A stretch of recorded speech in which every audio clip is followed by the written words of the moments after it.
Hey, this is X-Cult Baby with another Atheist Bible reading, and today I'm going to be covering the story of Abraham and Isaac. Sorry again about missing last week's video. It was one thing after another in my life, and I just couldn't do it. But I do want to say that from now on, I am still going to be posting one video a week, or at least I'm going to keep trying to, but they're not all going to be Atheist Bible readings. I really want to diversify my channel a lot more. I'm still going to do them, but I won't upload an Atheist Bible reading once a week. I'm going to do other stuff sometimes. Don't know what it's going to be. I want to do more stuff about my experiences and other people's experiences as ex-Jehovah's Witnesses.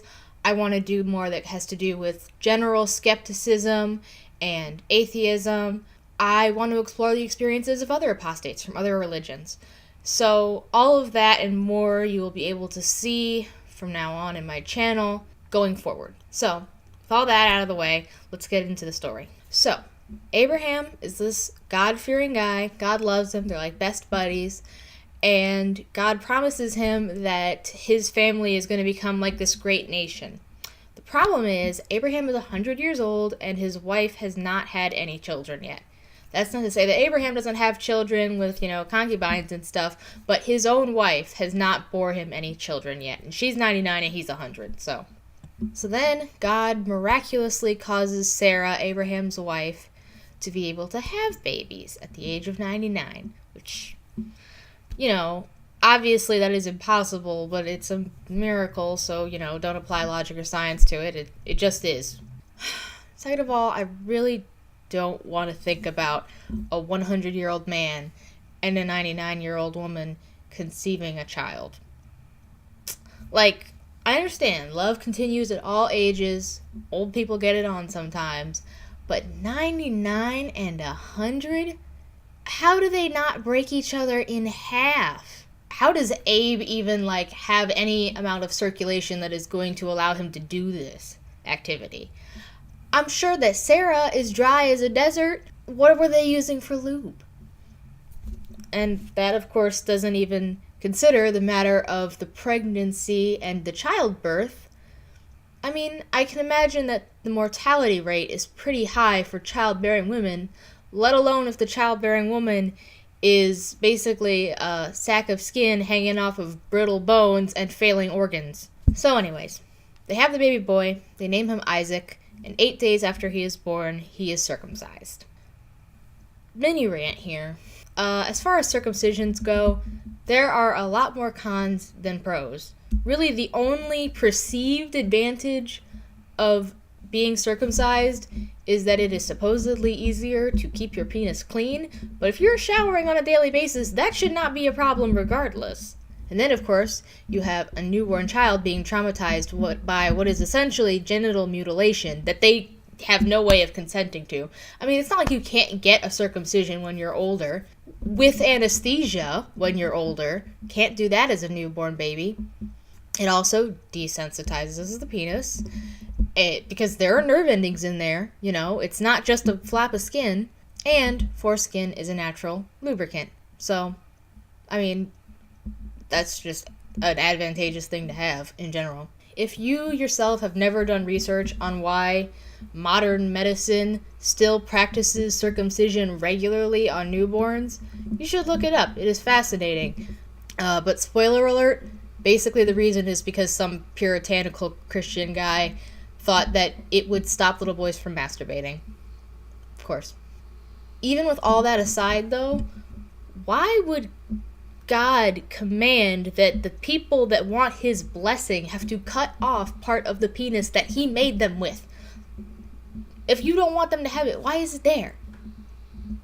And obviously, as I already discussed, there are plenty of disadvantages to circumcision, which the all-knowing creator should know about, so why would he be commanding them to do this? Doesn't make any sense. So anyways, after Isaac is born and has grown up for a little bit, the Bible doesn't say exactly how long it is, but yeah, after he has Isaac, God decides that he wants to put Abraham to the test to see how faithful he is. So God's like, hey, Abe. And Abe's like, hey, God. Because that's definitely the voice of God that's talking to me in my head and not the schizophrenia. Hey, God, what's up? And God is like, so Abe, you know how I blessed you with that baby boy at the age of 100? You know how you love him so much and you had him with your one and only loving wife? Well, I gotta tell you what. I want you to take that boy, go up to a mountain, kill him, and burn his body for me. And the very next day, Abe saddles up and takes 2 servants and his son and some wood and a knife, and he goes up to the mountain. No hesitation. When they get to the mountain, Abe tells the servants to stay behind, and he chops the wood up, and he and Isaac go on alone up the mountain. And Isaac is like, so, Dad, I noticed that you have the wood for the altar and you have the knife, but I don't see a sheep. You know, like, where's the sheep sacrifice? And Abe is like, oh, God will provide the sheep, son. This is like the premise of a horror movie. This is terrifying and so creepy. Like, this is definitely the setup for a horror movie. Ugh. So, they get to the top of the mountain. Abe sets up the altar. Then he ties his son up and puts him on the altar. And he's just about to stab him with a knife when an angel's voice comes down. And he's like, whoa, dude, it was just a prank, bro. Chill out. There's a ram over there that you can kill instead of your son. So, Abe sacrifices the ram to God, and God knows that Abe is very faithful because he would have sacrificed Isaac, but, you know, he stopped him. And Isaac is scarred for life. The end. So, when questions were raised about this terrible story as a child, the response that I got was like, oh, well, of course God does not approve of human sacrifices. He was just testing Abraham's faith, and he provided an alternative sacrifice. So obviously, God is not okay with human sacrifices. He was just testing him. Number 1, God is definitely okay with human sacrifices. Have you heard of a guy named Jesus? Number 2, an animal sacrifice is not a major improvement, because God apparently still likes when things are killed and burned for him. It's an animal instead of a human, which is a slight improvement, but not a whole lot better. Number 3, I brought this point up in Job. It is the same here. There is literally no reason for an all-knowing God who knows past, present, and future to test anyone. Especially like this. This is extremely traumatizing. This is terrible. There's no reason to put him through this. There is no reason whatsoever to put Abraham and Isaac through this scenario.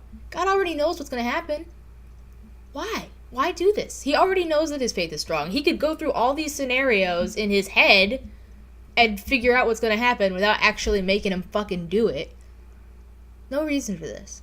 Point number 4, Abraham, a man who heard a voice in his head telling him to kill his son and who goes and proceeds without hesitation, is heralded as a role model, as a man of faith, as a God-fearing man. There are people who truly believe that any atrocity can be justified as long as they genuinely believe that God wanted them to do it. There are people who, if they genuinely believed that God had told them to murder their children, that would. Yeah. And I doubt that those people are going to get the angelic warning, hey, it was just a prank, it's fine, don't do it. And perhaps even sadder than the people who would actually do it, there are people who would never do that. There are people who, even if they were completely convinced that God himself wanted them to kill their own children, they wouldn't do it, and they think of themselves as weak for not doing it.